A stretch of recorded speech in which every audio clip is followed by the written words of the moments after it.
जय हिंद. आज आपल्याला पाहायचं आहे की नैसर्गिक आपत्तीच्या काळामध्ये लोकांचा जीव वाचवणारं एक असं सॅटेलाईट बनवलं आहे की ज्या सॅटेलाईटमध्ये जगामध्ये पहिल्यांदाच असं झालं आहे की नासा आणि इस्रो यासारख्या दोन महान अशा दोन संस्था एकत्र येऊन हा रडार बनवला आहे. बघा ना, किती मोठी गोष्ट आहे की जगामध्ये काही लोक असे आहेत जे विध्वंस करून हजारो लोकांचा जीव घेण्याचा प्रयत्न करतात, आणि त्याच्या विरुद्ध बाजूला जर बघितलं तर जगामध्ये असे काही महान सायंटिस्ट आहेत जे एकत्र येऊन असं काहीतरी बनवतात की ज्यामुळे हजारो लोकांचं, करोडो लोकांचं जीवन सुधारू शकते. आणि त्याच माध्यमातून बनवलेला हा एक प्रोजेक्ट म्हणजे निसार. या प्रोजेक्टचं वैशिष्ट्य म्हणजे बघा, यामध्ये जर पाहिलं तर भारतामध्ये मी आता जसं बोललो की जगात पहिल्यांदा असं झालं की नासा आणि इस्रो हे दोघांनी सोबत येऊन काहीतरी प्रोजेक्ट केला आहे, आणि त्या प्रोजेक्टमध्ये पहिल्यांदा सिंथेटिक अपार्चर रडार याचा वापर केला आहे. आता हे नेमकं काय आहे बघूत. निसार म्हणजे काय, नासा आणि इस्रो ह्या दोघांचा संयुक्त असा प्रोजेक्ट आहे. यामध्ये विकसित केलेला अर्थ ऑब्झर्वेशन सॅटेलाईट हा जो प्रोग्राम आहे यामध्ये ड्युअल फ्रिक्वेन्सी, ठीक आहे, ड्युअल फ्रिक्वेन्सी म्हणजे एल बँड आणि एस बँड हे काय आपण बघणार आहोत नेक्स्ट स्लाईडमध्ये. तर त्याचा वापर करून सिंथेटिक अपार्चर रडार SAR वापरण्यात आला आहे, ज्यामुळे अत्यंत उच्च दर्जाचा डेटा आता शास्त्रज्ञांना मिळू शकते. आणि हा डेटा कोणता आहे बघा, जेव्हा आपण एखाद्या ठिकाणी याचा आता उद्दिष्ट आणि उपयोग यामध्ये बघितलं तर पृथ्वीवरील स्थलाकृतीमध्ये जे काही बदल होतात. आता स्थलाकृती म्हणजे काय, पृथ्वीचे विविध आकृत्या आहेत, जसं की पर्वत झाला, जसं की समुद्र असेल, है ना, ज्या काही भू आकृती म्हणू आपण याला. त्याच्यानंतर नद्या असतील, दऱ्या असेल, खोरं असेल, डोंगर, पठार, टेकड्या, हिमखंड, हे सगळे यामध्ये थोडा जरी बदल झाला तरी त्याला लगेच हे डिटेक्ट करू शकते.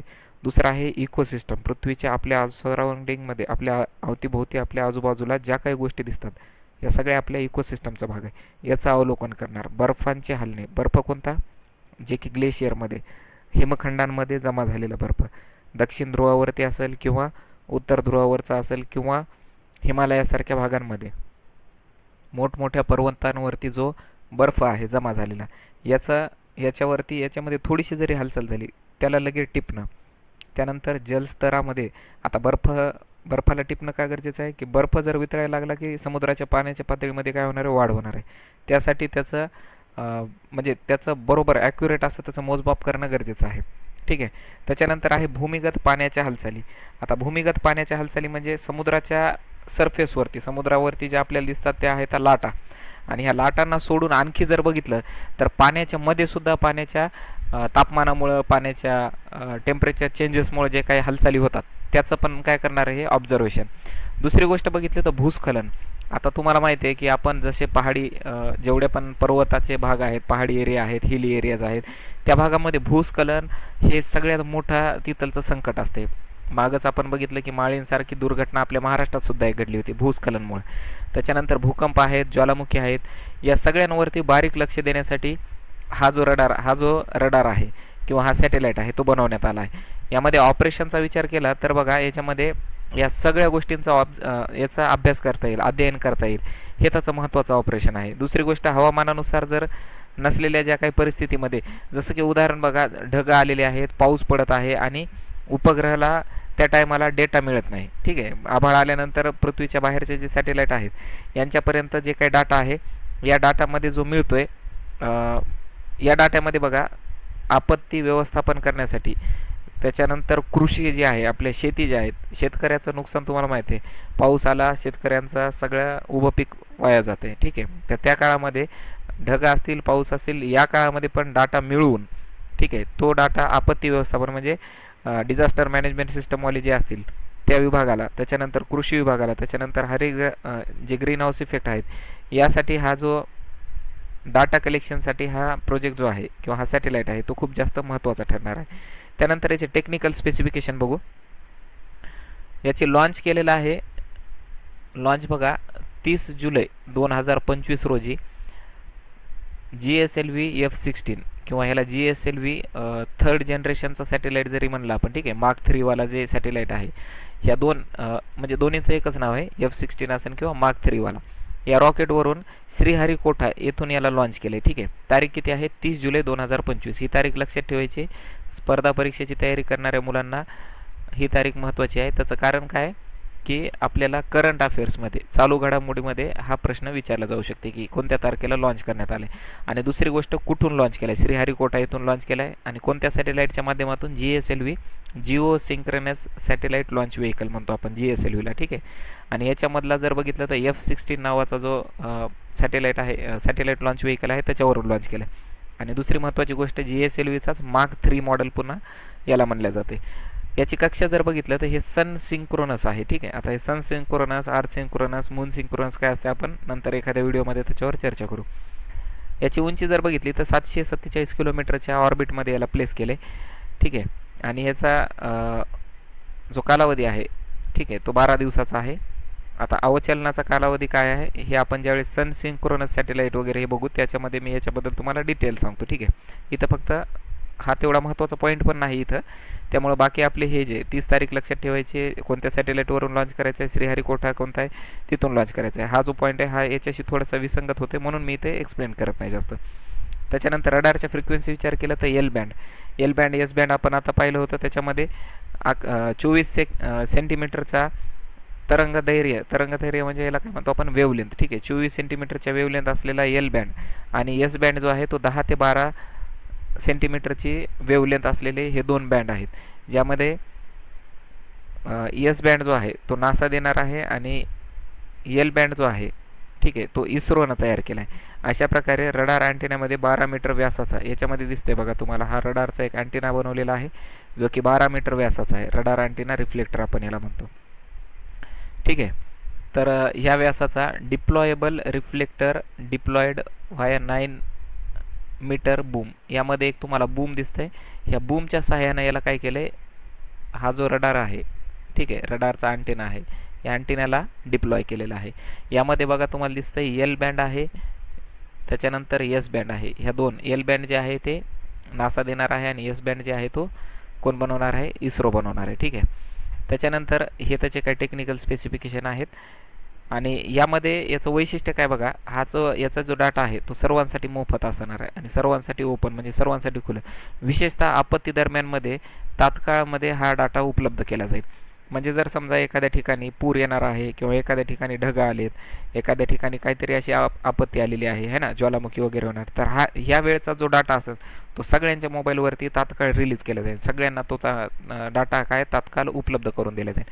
ह्याचा परिणाम काय होणार की लोकांना तिथली ॲक्च्युअल परिस्थिती समजण्यामध्ये याचा खूप मोठा सहभाग असणार आणि याच्यामुळं हजारो लोकांचा जीव वाचेल. त्या परिस्थिती नेमकी काय आहे, कशी आहे, किती घातक आहे, हे आपत्ती व्यवस्थापनमध्ये जे डिझास्टर मॅनेजमेंट सिस्टमवाले जे लोक आहेत है ना, त्या डिपार्टमेंटचे लोक असतील किंवा शेतकरी असतील, ह्यांना त्या परिस्थितीचं गांभीर्य कळेल आणि त्याच्यामधून त्यांना वाचण्यासाठी, त्यांचे जीव वाचण्यासाठी यांना भरपूर मदत होईल.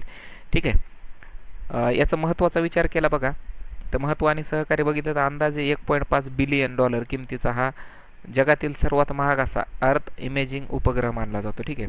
पृथ्वीचे फोटो काढणारा जो जगामधला आतापर्यंतचा सगळ्यात महाग असा सॅटेलाईट आहे. नासा आणि इस्रो यांचा पहिलाच हार्डवेअर लेवलचा अर्थ मिशन असा सॅटेलाईट आहे. या सहकार्यामध्ये दोघांनी सहकार्य करून हा बनवला आहे, ज्यांनी सर्व सिस्टम, पेलोड्स आणि प्रमुख सिस्टम जे आहेत ते संयुक्तपणे तयार केले, दोघांनी मिळून तयार केलेत.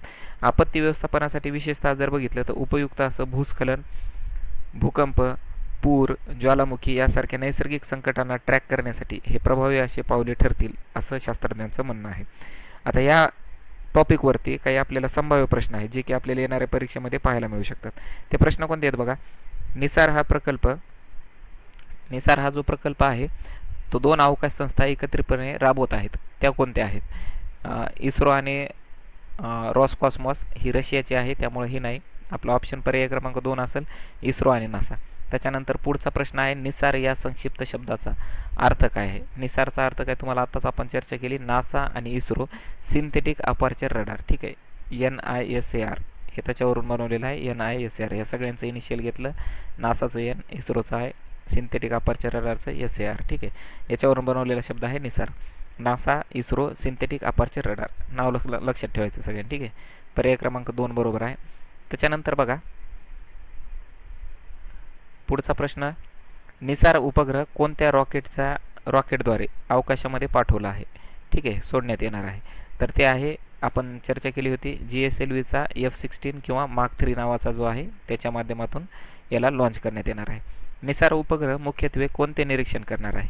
त्याचे ऑप्शन बघा. आकाशातील कृष्णविवर, चंद्राची पृष्ठभागाची रचना, पृथ्वीवरील भूआकृती, हिमनद्या आणि आपत्ती व्यवस्थापन, मंगळ ग्रहाचे वातावरण. तर ऑप्शन पर्याय क्रमांक 3 बरोबर आहे. पृथ्वीवरील भूआकृती, हिमनद्या आणि आपत्ती व्यवस्थापन याच्या ऑब्झर्वेशनसाठी हा सॅटेलाइट बनवलेला आहे.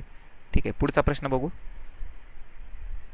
पुढचा प्रश्न आहे निसार उपग्रह कोणते दोन SAR synthetic aperture radar band वापरले जातात?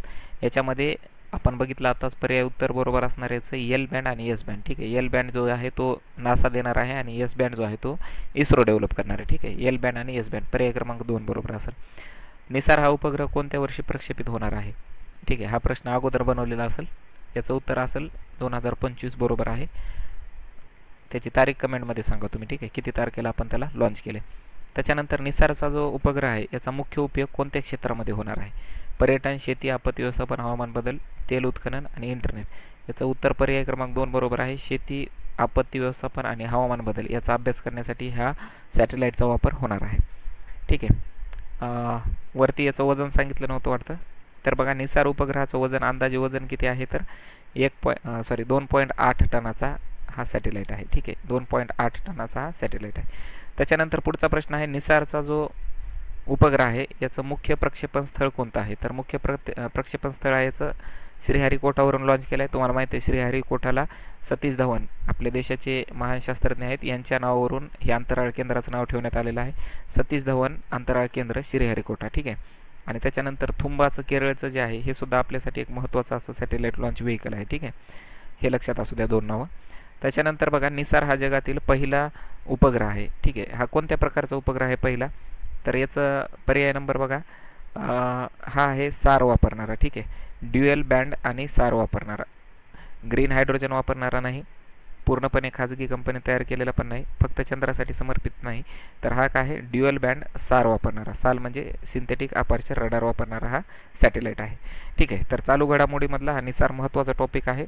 30 तारखेला याला लॉन्च केलं होतं. तर याबद्दल काही डाऊट असेल मला कमेंटमध्ये सांगा आणि नेक्स्ट व्हिडिओमध्ये आपण पुढचा करंट अफेअरचा टॉपिक घेऊ. हे प्रश्न महत्त्वाचे आहेत. हे 10ला 10 प्रश्न पाठ करा. याच्यापैकी एखादा प्रश्न आपल्याला आला तर आपला ते मार्क चुकला नाही पाहिजे. ठीक आहे, चला तर भेटू पुढच्या व्हिडिओमध्ये. थांबू इथं. जय हिंद.